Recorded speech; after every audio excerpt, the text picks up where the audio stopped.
Nous allons consacrer la présente vidéo à l'étude du groupe CM-C2-1, pour lequel on va déterminer le groupe ponctuel d'où il dérive, ou bien la classe de symétrie, et on va préciser si cette classe est holoèdre, hémièdre ou tétratoèdre, et ensuite on va expliquer ce que signifient les lettres et chiffres qui sont dans le symbole, et enfin on va donner les coordonnées équivalentes à la position x, y, z dans ce groupe.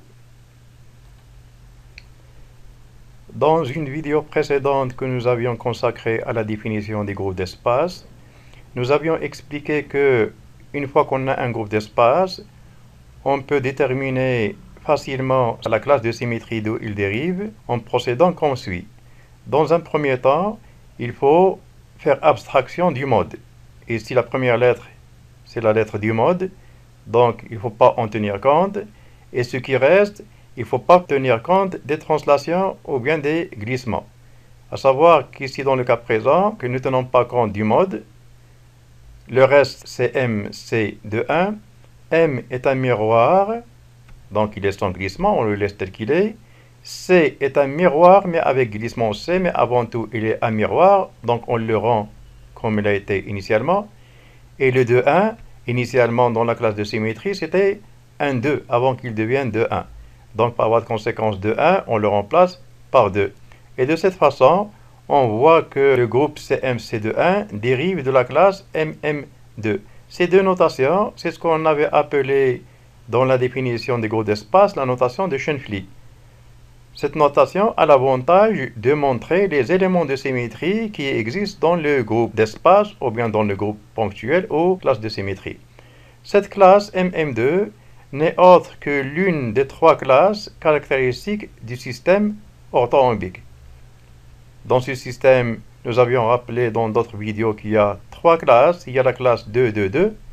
Il y a la classe MM2 qui est en fait l'équivalent de -2, -2, 2.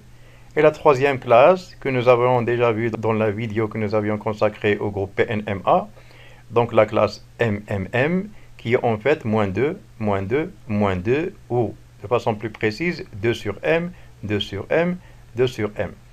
Dans cette dernière classe, nous avions expliqué dans la vidéo que nous avions consacrée au groupe PNMA, dont la classe était MMM, nous avions expliqué que cette classe permettait d'avoir le maximum de positions, 8 en tout, et c'est pour ça qu'il était une classe holoèdre.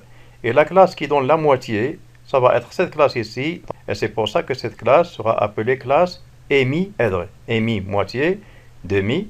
Donc hémièdre, c'est la classe qui donne uniquement la moitié des positions équivalentes comparée à la classe holoèdre. Pour ce qui concerne maintenant la signification des lettres et chiffres qui sont dans le symbole du groupe CM-C2,1, pour ce qui concerne C, c'est le mode du réseau de Bravais. Et si c'est un mode C, ça voudrait dire que les bases qui sont orientées dans le sens de C, à savoir les bases AB, vont être centrées. Ça voudrait dire que si jamais il y a un atome en X, Y, Z, le mode C, en centrant donc la base AB, va pouvoir ajouter à XY un demi suivant X et un demi suivant Y. Donc à X, Y, Z va correspondre une position par translation qui est X plus 1 demi, Y plus 1 demi, Z.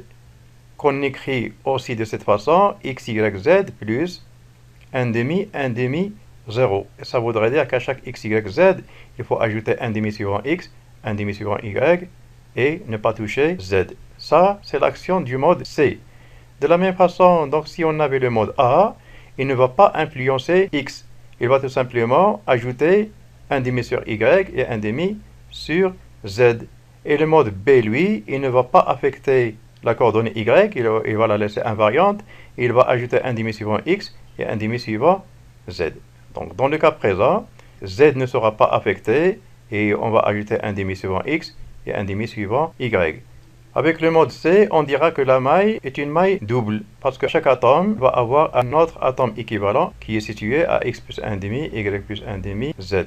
Donc en fait, le mode est une sorte de translation, comme ça a été le cas pour les plans de glissement, ou bien les axes et les coïdaux, et surtout pour les plans de glissement N, qui affectaient deux coordonnées. Pour ce qui concerne maintenant les autres lettres et chiffres, la lettre M est écrite à la première place. Ça voudrait dire qu'il s'agit d'un miroir qui est perpendiculaire à la première direction de l'orthorhombique. Puisque c'est un miroir simple, il ne va pas entraîner de glissement. Il va tout simplement inverser la coordonnée X d'une position X, Y, Z. À savoir qu'à chaque X, Y, Z, on aura une image en moins X, Y, Z. Pour ce qui concerne maintenant le deuxième plan, c'est un plan de glissement C. Donc c'est un plan qui est perpendiculaire à la deuxième direction de l'orthorhombique puisqu'on l'a placé ici à la deuxième place. Et comme la deuxième direction de l'orthorhombique c'est l'axe des Y, donc C est perpendiculaire à Y. Et ce C avant tout c'est un miroir, donc il va permettre l'inversion de la coordonnée Y. Mais ce n'est pas un miroir simple, c'est un miroir avec glissement C sur 2. Autrement dit, une fois qu'on inverse Y, il faut ajouter 1/2 à la coordonnée Z. Et ainsi, à X, Y, Z, sous l'effet de ce plan de glissement, on va avoir une image en X moins Y, Z plus 1/2. Pour ce qui concerne maintenant le troisième élément de symétrie, c'est un axe hélicoïdal de 1, et puisqu'on l'a écrit à la troisième place, c'est qu'il est cette fois parallèle à la troisième direction de l'orthorhombique. Cette direction n'est autre que l'axe Z, donc de 1 est parallèle à Z. Et puisque c'est un de 1, donc une fois qu'on va faire l'image par rapport à Z, par l'axe 2, il faut ajouter 1/2 suivant la coordonnée Z. Donc l'effet de cet axe sur une position X, Y, Z va être comme suit. Donc l'axe, puisqu'il est parallèle à Z, il va inverser X et Y. Et puisque ce n'est pas un axe 2, mais de 1, il faut en plus ajouter 1/2 suivant Z. Comme on l'avait fait pour le groupe PNMA, pour retrouver facilement les images d'une position X, Y, Z dans le groupe CMC de 1, il faut absolument se mettre en tête l'emplacement des différents éléments de symétrie contenus dans le groupe CMC de 1. Le groupe CMC de 1 donc dérive, comme on l'a signalé tout à l'heure, de la classe de symétrie MM2. Le premier M est perpendiculaire à X, c'est le plan vert ici. Le deuxième M est perpendiculaire à Y, elle est là. Et le 2, elle est parallèle à Z. Le miroir donc qui est perpendiculaire à X, dans notre cas ça va être M, il va tout simplement inverser la coordonnée X d'une position X, Y, Z. Donc X, Y, Z, il va la balancer de l'autre côté en lui inversant X et en laissant Y et Z invariants. Donc X, Y, Z par le miroir vert sera moins X, Y, Z. Pour ce qui concerne maintenant le deuxième plan, c'est un plan qui est perpendiculaire à la deuxième direction, c'est le plan bleu ici. Ce plan, avant tout, c'est un miroir, donc il va inverser la coordonnée Y, et il va laisser X et Z invariants. Donc ce miroir bleu, qui est perpendiculaire à Y, va inverser Y, et X, Y, Z va donner X moins Y, Z. S'il est un miroir simple, dans notre cas, il est un miroir C. Autrement dit, une fois qu'on va faire cette inversion, on ne va pas trouver l'image ici. Mais il faut glisser ce point en effectuant la translation Z plus 1/2. Donc l'image, comme on va le voir dans un autre dessin, sera surélevée par rapport à ce point de 1/2 suivant Z. L'image sera quelque part par ici et non pas là, puisque ce plan est un plan de glissement C. Et pour ce qui concerne l'axe Z, c'est un 2-1. Lui, qu'est-ce qu'il va faire? Il va prendre un atome ici, en X, Y, Z. Il va lui inverser X et Y, c'est-à-dire il va le balancer de l'autre côté, diagonalement à cette ligne. Et, puisque c'est un 2-1, il ne va pas uniquement inverser X et Y, mais il va ajouter 1/2 suivant Z.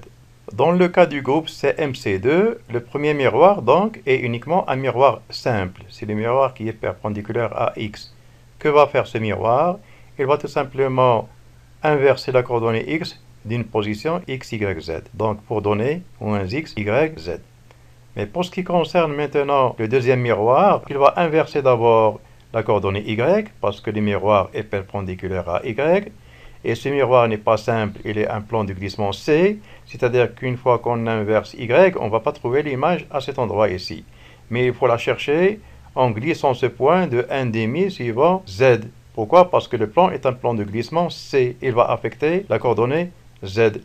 Donc le plan finalement, en résumé, il va inverser Y, parce que c'est un miroir qui est perpendiculaire à Y.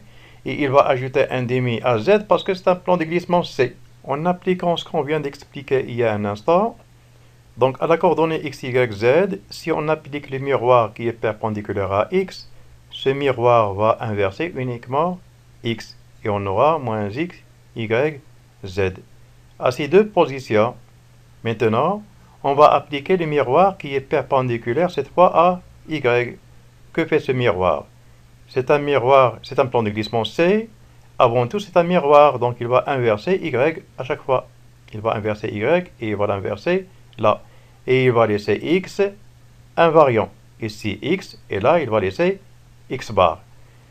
Et puisque c'est un plan de glissement C, il va permettre d'ajouter la translation 1,5 à la coordonnée z. Donc z, ça va devenir, par c, ça va devenir 1,5 plus z. Et là, z, ça va devenir 1,5 plus z. Et voilà donc les quatre positions par rapport aux deux miroirs verticaux. Puisqu'il n'y a pas de miroir perpendiculaire à z, donc on n'aura que 4 positions et non pas 8, comme ça a été le cas dans le groupe PNMA issu de la classe MMM, où il y avait le troisième miroir. Alors maintenant, si on prend x, y, z, on lui applique dans un premier temps le miroir, c'est moins x, y, z, et en appliquant c qui est perpendiculaire à y, on aura donc moins x, moins y, 1,5 plus z. Si maintenant on compare cette position à la position de départ x, y, z, remarquons que x, y ici par rapport à là, ils sont inversés. Et ça, c'est l'effet d'un axe 2 qui est parallèle à z. Un axe 2 qui est parallèle à z inverse x et y. Et il laisse z intact. Mais ici, on voit que z n'est pas intact. Il y a z plus 1,5.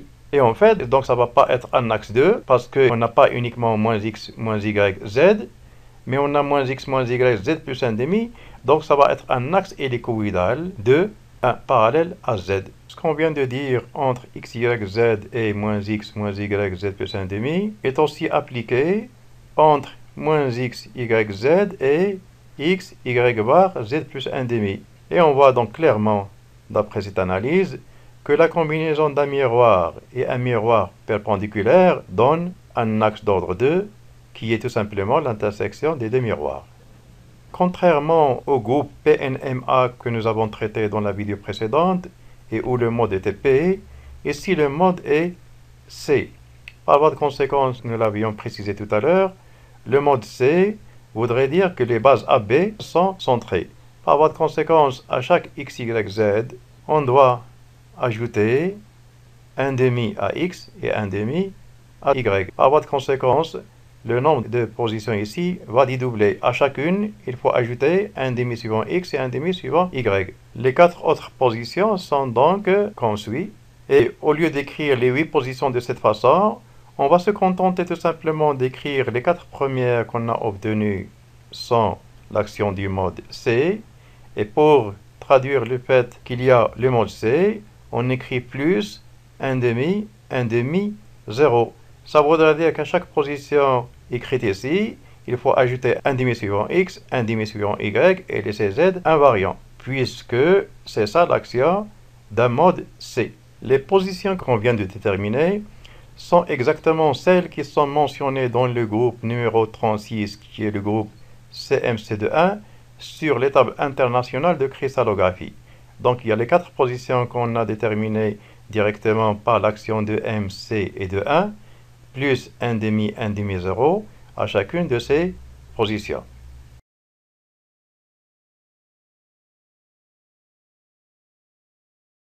J'espère que la présente vidéo vous a bien servi et à la prochaine.